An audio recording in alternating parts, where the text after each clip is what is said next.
Przed nami południowy wschód Europy. Przed nami Bałkany. Wyruszmy razem na spotkanie z kulturą, historią i tradycją. Niezapomniane widoki, ale i burzliwa historia współczesna. Rozdarcie między wschodem a zachodem. Wpływy trzech religii, częste zmiany granic. Wiele różnic, ale i wiele wspólnego. Odkryjcie z nami piękno i bogactwo kulturowe tego barwnego regionu. Bałkańskie skarby. Część pierwsza. Dubrownik, czyli Burek i Bura. Tym razem zabieramy Was w podróż po trzech bałkańskich miastach, wizytówkach trzech państw. Odwiedzimy Dubrownik, Mostar i Kotor.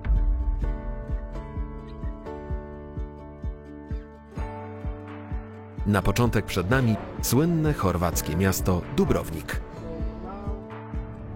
Na miejsce dostajemy się drogą lotniczą. Podróż na trasie Warszawa-Dubrownik trwa niecałe 2 godziny. Do miasta docieramy z lotniska oddalonego o 20 km, czyli to niecałe pół godziny drogi. Możecie wybrać autobusy transferowe, autobusy miejskie lub Ubera, czy zwykłe taksówki. Na nocleg wybraliśmy jeden z wielu dostępnych tu apartamentów. To najpopularniejszy rodzaj noclegu w Dubrowniku. Położenie na wzgórzu ponad miastem pozwalało cieszyć się niesamowitym widokiem.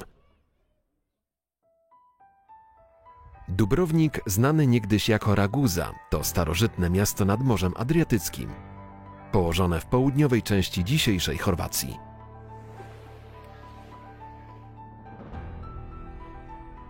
Historia miasta sięga VII wieku, kiedy to zaczęło się rozwijać jako osada rybacka, a następnie jako ośrodek handlowy. W średniowieczu Dubrownik był jednym z najważniejszych miast handlowych i kulturalnych na śródziemnomorskim szlaku handlowym. W XIV wieku miasto stało się państwem z własnym systemem rządzenia i polityką zagraniczną. W XVI wieku Dubrownik stał się ważnym ośrodkiem kultury i sztuki, a wielu artystów, naukowców i intelektualistów zaczęło osiedlać się właśnie w tym mieście. W XIX wieku Republika Dubrownicka została zniesiona przez władze napoleońskie. Dubrownik wszedł do Królestwa Włoch, potem Cesarstwa Francuskiego, Królestwa Dalmacji, a następnie Cesarstwa Austrii, by w końcu znaleźć się w Królestwie Jugosławii w 1918 roku. Po 1945 roku znalazł się w socjalistycznej Republice Chorwacji. Podczas wojny domowej w Jugosławii Dubrownik atakowany był przez siły serbskie i czarnogórskie. Po zakończeniu konfliktu Dubrownik został odbudowany i odnowiony, a dziś jest jednym z najpiękniejszych miast w Europie, wpisanym na listę Światowego Dziedzictwa UNESCO.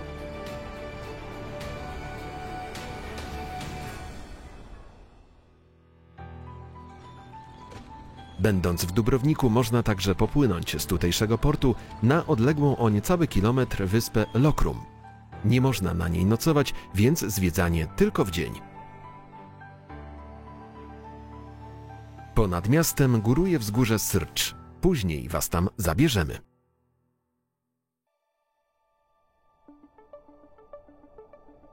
Jednym z najbardziej charakterystycznych symboli Dubrownika są jego potężne mury obronne. Wstęp na zwiedzanie murów dla dorosłej osoby to koszt 35 €. Możecie zakupić też kartę Dubrownik Pass w wersji 1-, 3- lub 7-dniowej. Wtedy zwiedzając kilka zawartych tam atrakcji wychodzi taniej. Linki znajdziecie poniżej.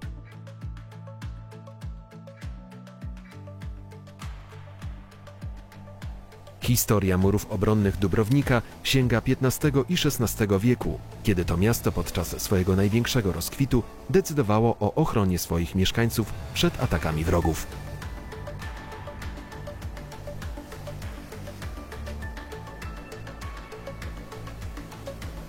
Dzięki położeniu Dubrownika na półwyspie otoczonym z 3 stron wodami Adriatyku, miasto było narażone na ataki nie tylko ze strony lądu, ale również od strony morza.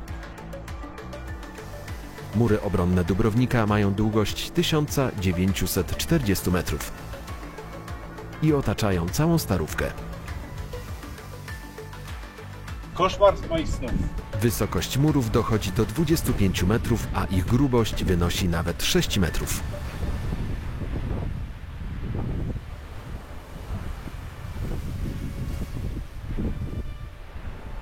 Spacer po murach zajmie Wam około 2 godzin, albo może dokładniej tyle, ile będziecie chcieli, bo można co chwilę przystawać, podziwiając widoki i strzelając fotki. To właśnie z korony murów obronnych Dubrownika podziwiać można słynną pomarańczowo-czerwoną dachówkę, którą pokryte są dubrownickie domy. Za murami toczy się zwykłe, codzienne życie mieszkańców.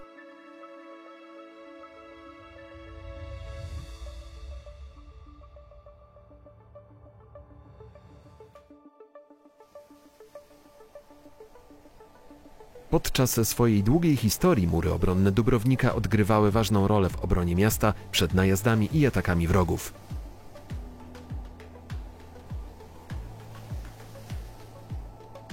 W czasie oblężenia Dubrownika przez armię serbską i czarnogórską w latach 1991-92 mury obronne ponownie odegrały swoją rolę, zapewniając ochronę mieszkańcom miasta. W końcu w 1992 roku Dubrownik został odbity przez Chorwatów, a w 1994 roku rozpoczęto odbudowę miasta i jego zabytków, w tym m.in. murów obronnych. W trakcie spaceru po murach obronnych Dubrownika można zobaczyć wieże obronne, takie jak Bokar, która jest uważana za jedną z najlepiej zachowanych wież na całych murach.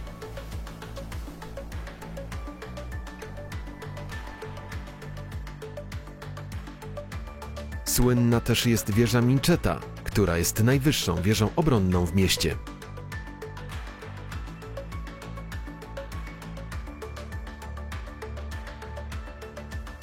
Wiele z wież obronnych pełniło również funkcje mieszkalne, a niektóre z nich były wykorzystywane jako magazyny lub więzienia. Spacerując murami obronnymi możemy zwiedzić także fort Świętego Jana. Budowla złożona z fortu na planie półkola połączonego z basztą na planie nieregularnego czworokąta miała funkcję obronną portu.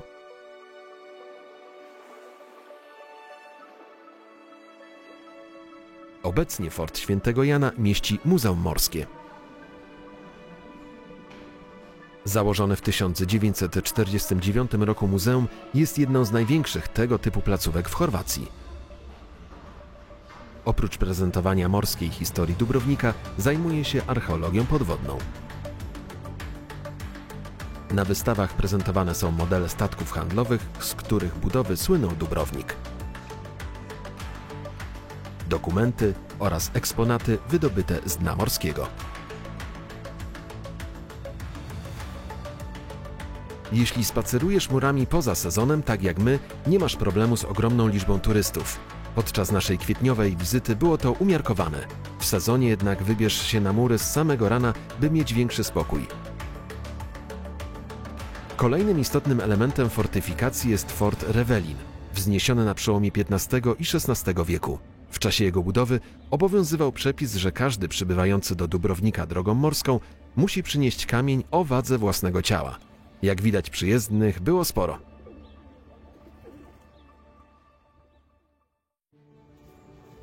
Do Starego Miasta można się dostać przechodząc przez jedną z 5 bram. 2 z nich służą do komunikacji z portem. To Pescaria i Ponta.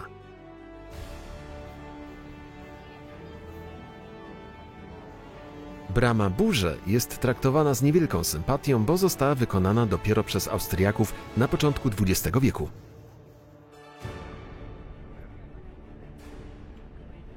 Najsłynniejsze bramy znajdują się od wschodu i zachodu miasta. Od wschodniej strony wkraczamy do Starego Miasta bramą Plocze. Składa się z bramy zewnętrznej i wewnętrznej. Zewnętrzną część zbudowano w 1450 roku. Nad fosą przerzucono jednoprzęsłowy most, częściowo zwodzony. Przejście z bramy zewnętrznej do wewnętrznej biegnie wzdłuż ściany fortu Rewelin. Brama wewnętrzna została zbudowana w stylu romańskim. Wszystkich przybywających wita posąg świętego Błażeja, patrona miasta.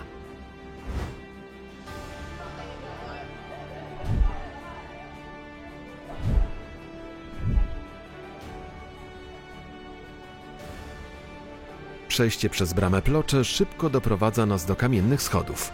Prowadzą przez romański portal z przełomu XIII i XIV wieku do klasztoru dominikanów.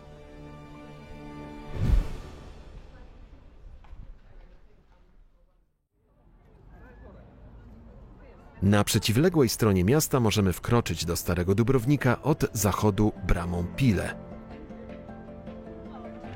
Brama Pile to najstarsze i początkowo, tuż po założeniu Dubrownika, jedyne wejście do miasta, przez które odbywał się praktycznie cały ruch lądowy. Budowla składa się z bramy zewnętrznej, renesansowej, z 1537 roku.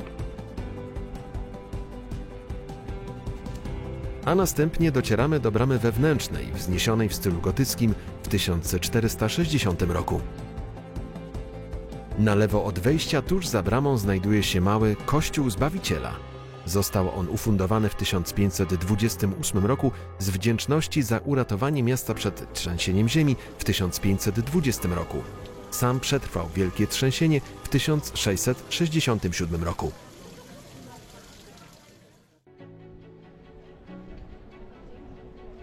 W tym miejscu znajduje się jeden z najsłynniejszych zabytków Dubrownika – Wielka Studnia Onufrego, czy też Wielka Studnia Onofria. Jest to element systemu wodociągowego, który przed wiekami stworzono dla Dubrownika. Doprowadzano tu wodę ze źródeł spoza miasta i zaopatrywano w nią mieszkańców. Fontanna została wykonana przez neapolitańskiego budowniczego w XV wieku i to od jego imienia wzięła swoją nazwę. Budowla ma formę okrągłej, kopułowatej studni z 16 kamiennymi twarzami tryskającymi wodą. Fontanna była wielokrotnie niszczona. Pierwotnie była bardzo bogato zdobiona, dziś ma już dużo skromniejszy wygląd. Jest tu pewna ważna tradycja. Przybywający powinni napić się wody ze wszystkich 16 kranów, idąc zgodnie z kierunkiem wskazówek zegara. Wtedy spełni się pomyślane życzenie. Nam wydaje się, że częstym życzeniem jest, aby ta woda po prostu nie zaszkodziła. Druga sprawa to fakt, że poza sezonem woda nie leci ze wszystkich 16 kranów, więc nie wiadomo, czy wtedy zwyczaj obowiązuje. Powiedzmy, że nie zaszkodzi spróbować. A mówiąc już zupełnie poważnie, jeśli chodzi o jakość wody w Dubrowniku, to spokojnie tutaj możecie pić wodę z kranu w domach. I naprawdę nie trzeba kupować wody butelkowanej.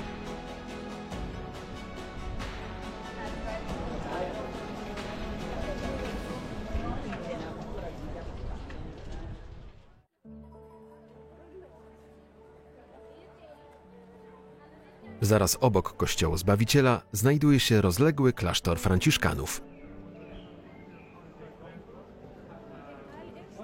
Jego historia sięga XIII wieku, kiedy to franciszkanie przybyli do miasta. Zwiedzanie rozpoczynamy od kościoła franciszkanów.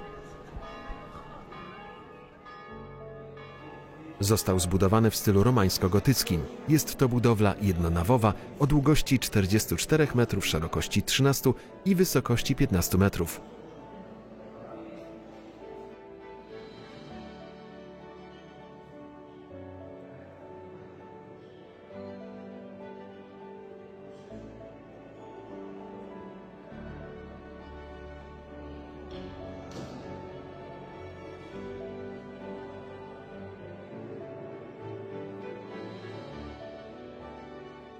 Osobne wejście prowadzi do wewnętrznej części klasztoru franciszkanów.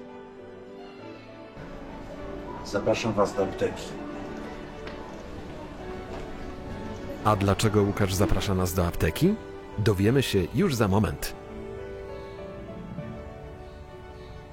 Tymczasem przechadzamy się późnoromańskimi krużgankami ze 120 filarami z XIV wieku. Ponad filarami okazałe rozety, a na ścianach dzieła przedstawiające świętego Franciszka.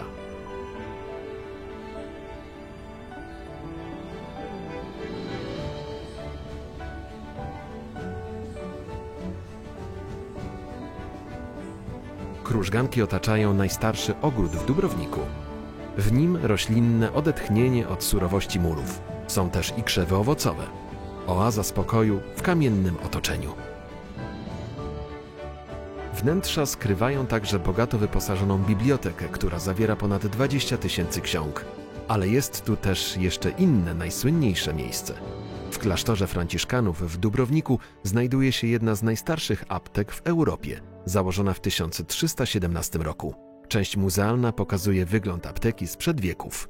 Znajdują się w niej sprzęty, bogato zdobione słoiki i puszki na leki.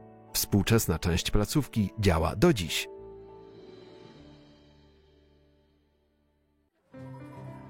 Powracając przed klasztor, pojawiamy się na najsłynniejszej ulicy Dubrownika – Stradun. Istnieje kilka teorii tłumaczących genezę tej arterii. Jedna z nich opiera się na założeniu, że w przeszłości na miejscu dzisiejszego Straduna znajdował się bagienny teren rozdzielający porzymską osadę Raguzę i słowiańską Dubrawę.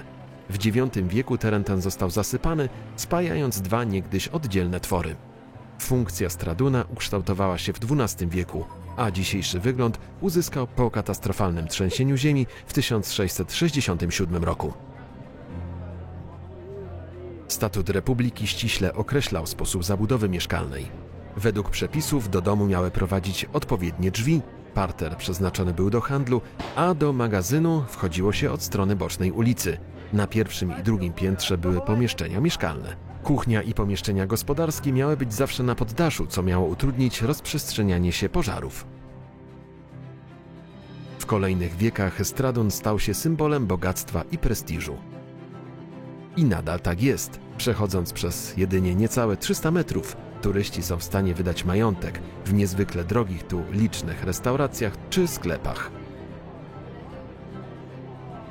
Miliony turystów tak wypolerowały marmurowy bruk ulicy Stradun, że ten błyszczy niczym posadzka w bogatym salonie.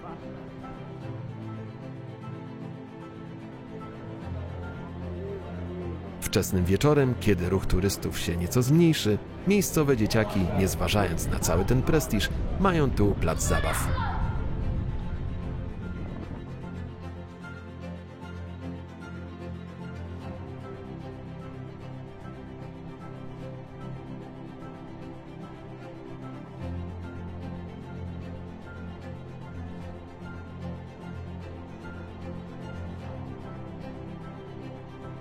Nad ulicą Stradun dumnie wznosi się i wręcz lśni w słońcu wieża zegarowa. Ma 31 metrów wysokości. Zbudowano ją w XV wieku. Na niej można podziwiać zegar astronomiczny. Wieżę przebudowano w 1929 roku i wtedy też dodano zegar cyfrowy dla tych, którzy nie do końca są w stanie odczytywać godzinę z zegara astronomicznego. Całość wieńczy oryginalny dwutonowy dzwon z 1506 roku. Jak można usłyszeć, jest w doskonałej formie.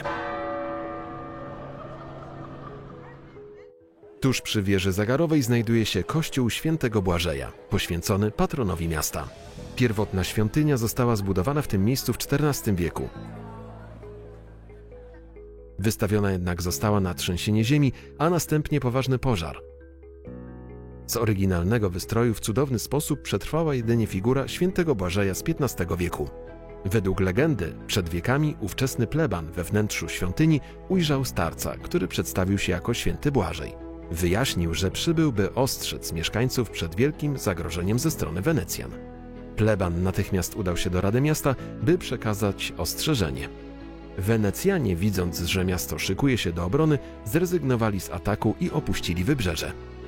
Mieszkańcy miasta w wyrazie wdzięczności ogłosili Świętego Błażeja patronem swojego miasta.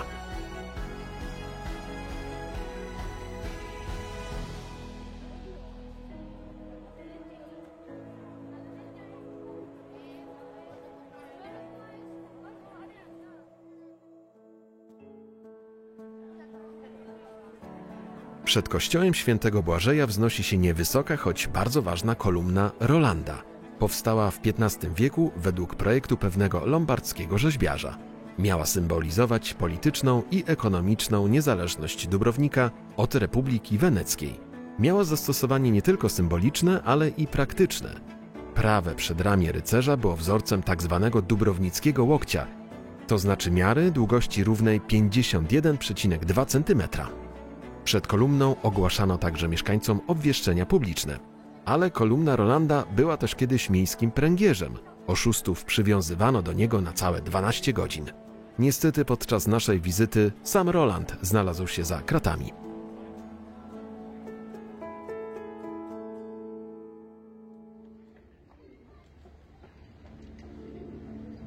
Przechodząc kilkanaście metrów dalej, odwiedzamy Pałac Rektorów. Wstęp do Pałacu Rektorów jest płatny, ale macie go w ramach karty Dubrownik Pass. Link podajemy Wam poniżej. Tu sprawowano rządy nad Republiką Raguzy, zwaną Republiką Dubrownicką. Z zapisów w kronikach miejskich wynika, że Pałac Rektorów istniał już w XIII wieku. Ustrój był jak na tamte czasy bardzo demokratyczny. Najwyższa władza należała do rektora, którego wybierano raz w miesiącu.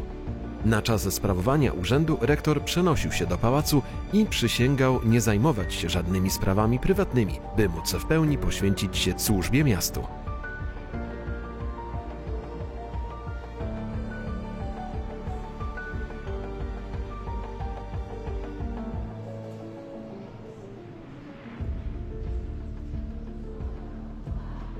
Nad jednym z wejść znajduje się znamienny napis, który w tłumaczeniu oznacza: zapomnij o prywatnych sprawach, skup się na sprawach publicznych. W Pałacu Rektorów, obok pomieszczeń przeznaczonych na spotkania władz, znajdował się sąd, biuro notarialne, kaplica dworska, arsenał, a nawet więzienie.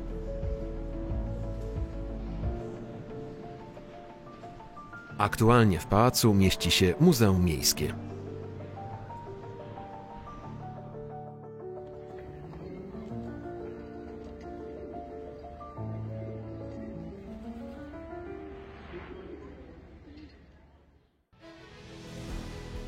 Przed ratuszem możecie przystanąć przy kolejnej fontannie. To mała studnia Onofria, siostra słynnej budowli, którą już oglądaliśmy. O ile duża studnia zaopatrywała w wodę mieszkańców, to jej mniejsza odpowiedniczka pobliski targ i wszystkich przybywających do miasta statkami. Przy Pałacu Rektorów wznosi się okazała katedra Wniebowzięcia Najświętszej Marii Panny. Według legendy pierwszą świątynię zbudował tutaj król Anglii Ryszard Lwie Serce, który uratowany został przez mieszkańców Raguzy, kiedy jego statek rozbił się o pobliską wyspę Lokrum. Świątynia uległa zniszczeniu podczas trzęsienia ziemi w roku 1667 i obecnie można zobaczyć tylko barokową budowlę ukończoną w 1713 roku. Wnętrze jak na barok jest raczej skromne, dominuje masywny, nowoczesny ołtarz i pobielone wapnem ściany. W skarbcu jest bogaciej, znajduje się tam część Świętego Krzyża włączona do krucyfiksu, czy jedna z pieluszek Chrystusa. Niestety nie było nam dane sprawdzić autentyczności.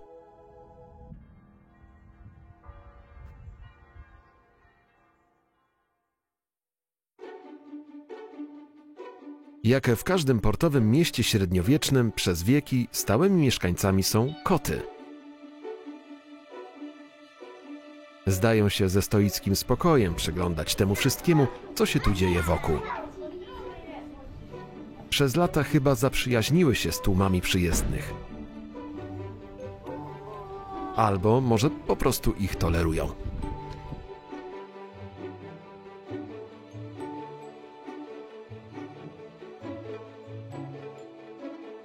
Goście przyjeżdżają, odjeżdżają, koty są u siebie.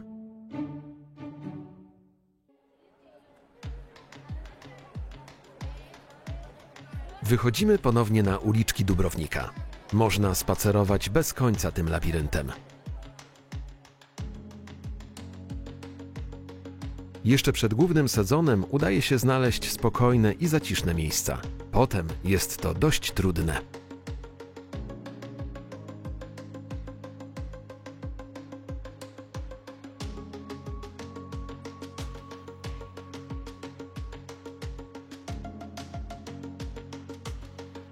Przechadzając się uliczkami Dubrownika docieramy też do Muzeum Etnograficznego. Stworzono je w XVI-wiecznym budynku zwanym Rupę, co oznacza po prostu dziury, bowiem pierwotną funkcją był spichlerz, Głębokie silosy, a było ich 17, zostały wykute głęboko w skale. Służyły do przechowywania ziarna w suchości i stałej temperaturze około 17 stopni. W czasach Republiki przechowywanie ziarna było ściśle kontrolowane przez rząd, włącznie z systemem darmowego wydawania go potrzebującym. Dziś Rupe służy jako muzeum etnograficzne i przechowuje np. kolekcje różnych tradycyjnych strojów czy eksponatów na temat rolnictwa czy architektury.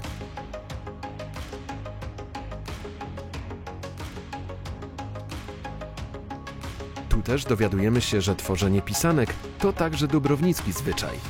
Nasza wizyta wypadła tuż przed świętami wielkanocnymi. O zbliżających się świętach wielkanocnych przypominały choćby dekoracje w wielu miejscach miasta.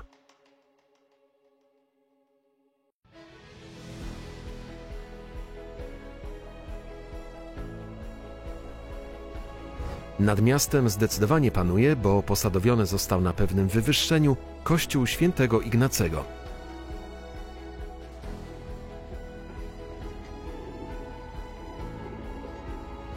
Wzorowany był na jego rzymskim odpowiedniku, a budowę zakończono w 1725 roku.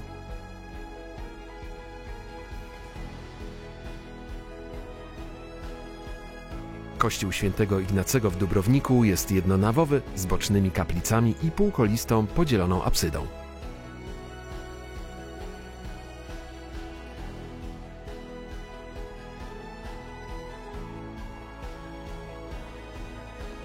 Ozdobioną wspaniałymi barokowymi freskami ze scenami z życia świętego Ignacego de Loyoli.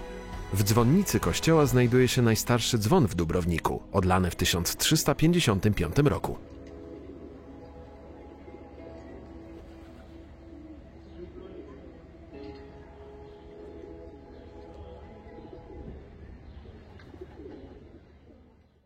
Do kościoła świętego Ignacego z poziomu centrum Starego Miasta prowadzą okazałe schody.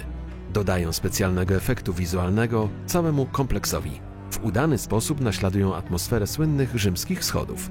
Barokowe dzieło stworzono w 1738 roku. Schody byłyby jedynie pięknym zabytkiem architektonicznym, gdyby nie fakt, że nakręcono tu jedną z najsłynniejszych scen słynnego serialu Gra o Tron – Walk of Shame. Teraz fani przybywają tu głównie z tego powodu.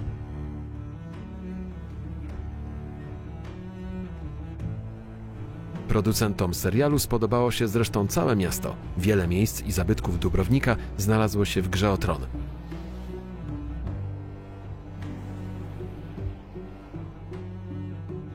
Dla pielgrzymujących do tych miejsc fanów serialu powstało tu także bardzo dużo sklepów, które oferują pamiątki związane z tą produkcją.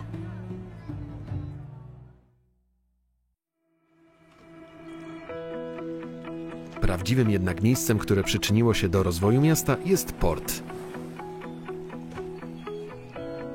Znajduje się po wschodniej stronie Starego Miasta, a bliskość od głównych atrakcji turystycznych sprawia, że bardzo łatwo tu dotrzeć, a przede wszystkim warto, bo to miejsce bardzo urokliwe. Obecnie w porcie cumują prywatne łodzie, statki wycieczkowe oraz promy regularnej linii na wyspę Lokrum.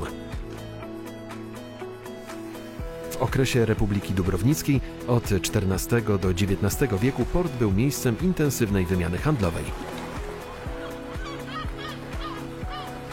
W XVIII wieku Dubrownik miał swoje przedstawicielstwa handlowe w 80 miastach świata, a flota liczyła ponad 600 jednostek żaglowych, z czego 1/3 pływała po wodach międzynarodowych.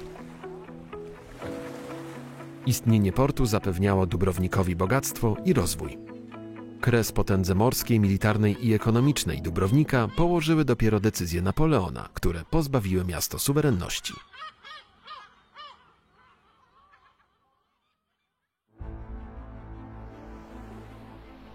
Po przeciwległej zachodniej stronie Starego Miasta Dubrownika strzegł okazały Fort Lowrieniak. Fort Lowrieniak to potężna kamienna budowla wzniesiona w XIV wieku na wysokiej na 37 metrów skale półwyspu o tej samej nazwie. Fort jest trójpoziomową budowlą na planie trójkąta. Ściany miejscami mają grubość nawet 12 metrów. Pomieszczenia przykryte są stropem grubym na 1,5 metra. Załogę stanowiło około 25 żołnierzy, których dowódcę zmieniano co miesiąc. Fort był wyposażony w 10 dział dużego kalibru. Za panowania austriackiego fort został pozbawiony funkcji militarnej. Dziś ma funkcję jedynie turystyczną i kulturalną. Oczywiście tu także kręcono serial Gra o Tron. Zwiedzanie fortu Lovrieniak jest płatne, ale także zawarte w karcie Dubrownik Pass.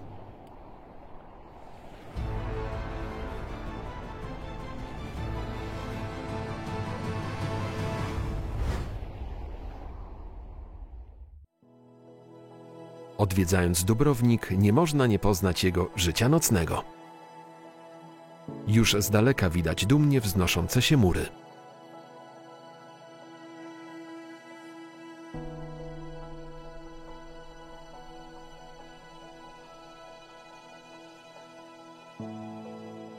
Przed głównym sezonem sporo uliczek jest przyjemnie spokojnych i nabiera magicznego wymiaru.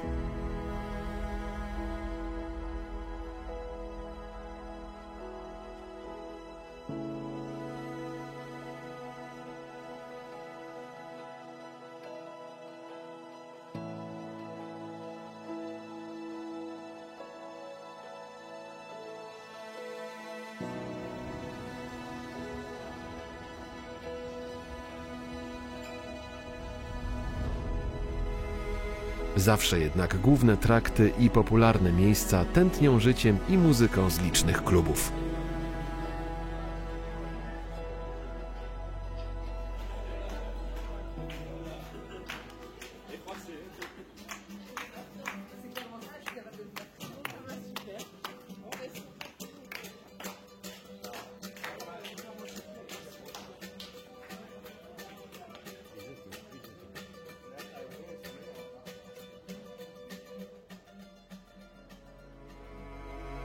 Jeszcze bardziej wytwornie nocą wygląda ulica Stradun.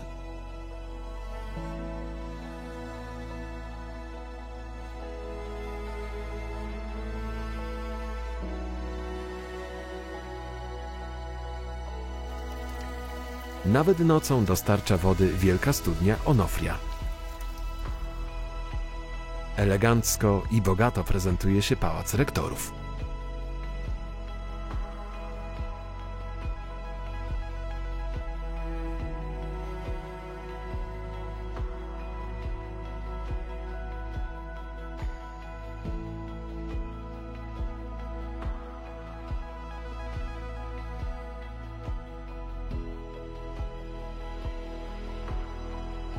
Zaraz obok Pałacu Rektorów znajduje się siedziba współcześnie zarządzających miastem. W budynku ratusza pracuje Rada Miasta Dubrownika, Urząd Burmistrza i Wydziały Administracyjne Miasta. Rzecz jasna, o tej porze pracuje dla wszystkich smakoszy restauracja na dolnym poziomie budynku.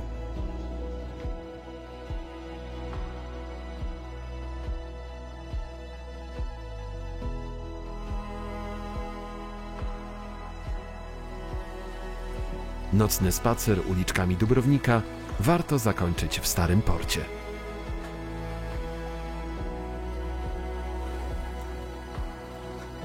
Spokojny wieczór w niczym nie zwiastował mających nadejść następnego dnia wydarzeń.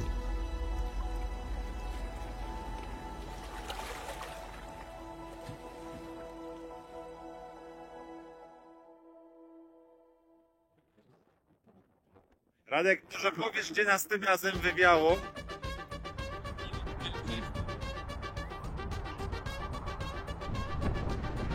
Kolejnego dnia uderzyła w Dubrownik bura.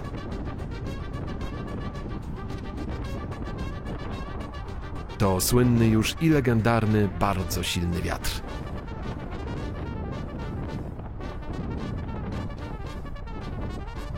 Bura jest suchym i zimnym wiatrem schodzącym z gór, wieje z północnego wschodu.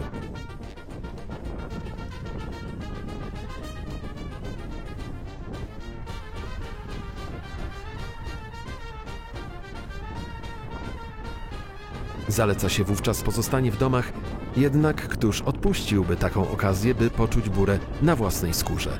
Oj, poczuliśmy.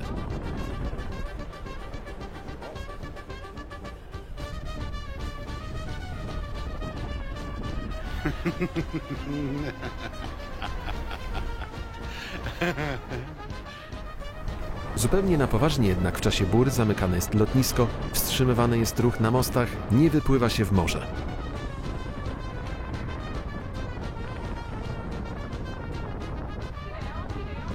Bura może osiągać prędkość nawet 200 km na godzinę, choć są znane i większe rekordy.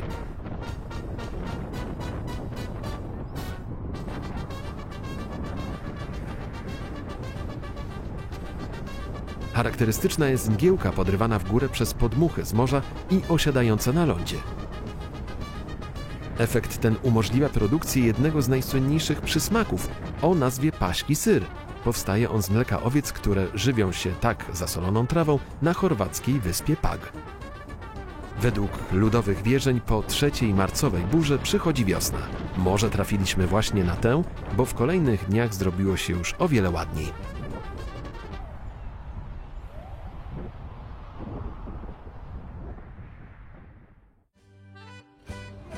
Wspominając już o wyjątkowym serze, przeszliśmy do tematu jedzenia w Chorwacji.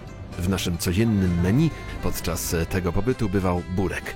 Jest to wypiek wykonywany z ciasta filo bądź jówka lub też z ciasta francuskiego, popularny w krajach śródziemnomorskich i arabskich. Może być w formie placka lub zawijasa wypełnionego nadzieniem mięsnym, serowym czy szpinakiem. Kupicie go tu w każdej piekarni, które czynne są od wczesnych godzin porannych i co ciekawe często do nocy. Kolejny smakowity przebój to regionalny produkt o nazwie dalmatyński przód, czyli szynka dojrzewająca. Mięso wieprzowe specjalnie wyselekcjonowane. Szynka dojrzewa od 1 do 2 lat i tutaj także swój wkład ma bura, która wentyluje suszące się bloki szynki. Kolejny ser na naszej liście to kajmak, częsty w kuchni bałkańskiej czy arabskiej, bardzo gęsty, kremowy, o śmietankowo-maślanym smaku, najczęściej zjadany z pieczywem. Kolejną potrawą, którą trzeba tu spróbować, są cevapcici albo cevapi albo cevap. To mięso najczęściej mieszane, formowane w ruloniki i grillowane lub smażone. Można podawać je z plackami pita lub frytkami, sosem cacyki lub też ajwarem. No właśnie, ajwar. To kolejny flagowiec Bałkanów, lekko pikantny sos, czy raczej pasta warzywna, przyrządzana jest z papryki słodkiej i bakłażanów, czosnku, octu i przypraw. Oczywiście będąc w Chorwacji nie możecie pominąć, jak w każdym kraju nadmorskim, dań rybnych. Do wszystkich dań można wybrać słynne chorwackie wina, których wybór jest olbrzymi. A z mocniejszych trunków słynna jest rakija. Ciężki napój alkoholowy otrzymywany jest przez destylację przefermentowanych owoców. Może mieć moc nawet do 50 czy 60%. Będąc w Dubrowniku w okresie przedświątecznym, zostaliśmy też poczęstowani przez właścicielkę naszego apartamentu słynną babką wielkanocną o nazwie sirnica. Jeśli polecacie coś jeszcze i macie swoje ulubione chorwackie przysmaki, napiszcie w komentarzach. Inne bałkańskie specjały poznacie podczas następnych etapów naszej podróży w kolejnych częściach.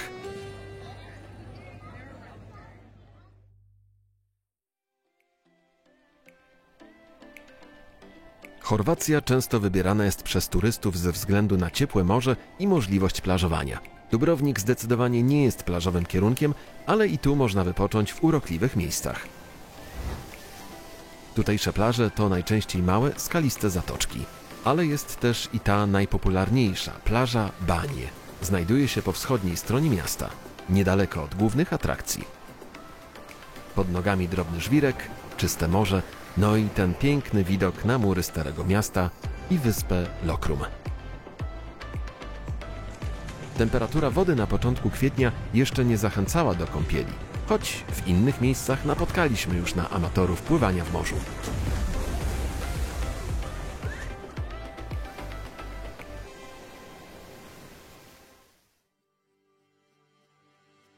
Nad Dubrownikiem, jak już mówiliśmy, wznosi się wzgórze Srcz. Podczas wizyty w tym mieście, mając do dyspozycji odpowiednią ilość czasu, warto wybrać się na szczyt wzniesienia.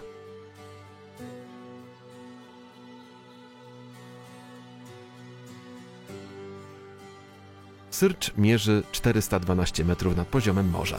Nie jest górą zbyt wysoką, ale oferuje przepiękne widoki. I to o każdej porze dnia. Są tacy, którzy twierdzą, że najlepiej wybrać się tu wieczorem na zachód słońca. Tak też zrobiliśmy.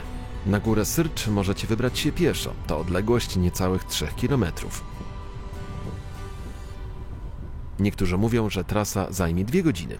My wybraliśmy wjazd na szczyt autem, dojazd bardzo wąską drogą na samą górę. Uprzedzamy, miejscami jest naprawdę bardzo wąsko, a tuż za krawędzią jezdni strome zbocze góry. Kilka minut stresu i już można rozkoszować się pięknym widokiem. Na górę też możecie wjechać kolejką. Link do tej formy przejazdu podajemy Wam poniżej.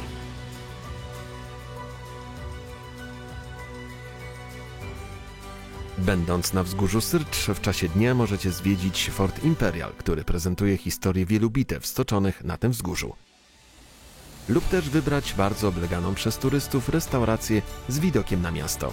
Ale przyjeżdżając tu wieczorem, wszyscy liczą na piękny zachód słońca. Trzeba tylko zająć odpowiednie miejsce i poczekać. Nie zawiedliśmy się. Tak minął nam ostatni dzień pobytu w Dubrowniku. Wielu turystów przybywa do Dubrownika na jednodniowe wycieczki. Naszym zdaniem to za mało, by poczuć klimat tego miasta. 3-4 dni to według nas optymalny czas. Jeśli polecacie inne miejsca w Dubrowniku do zobaczenia, napiszcie o tym w komentarzach. My wyruszamy w dalszą część naszej podróży. Już teraz zobaczcie, co działo się w Mostarze, w Bośni i Hercegowinie i co warto zobaczyć w Kotorze, w Czarnogórze. Do zobaczenia.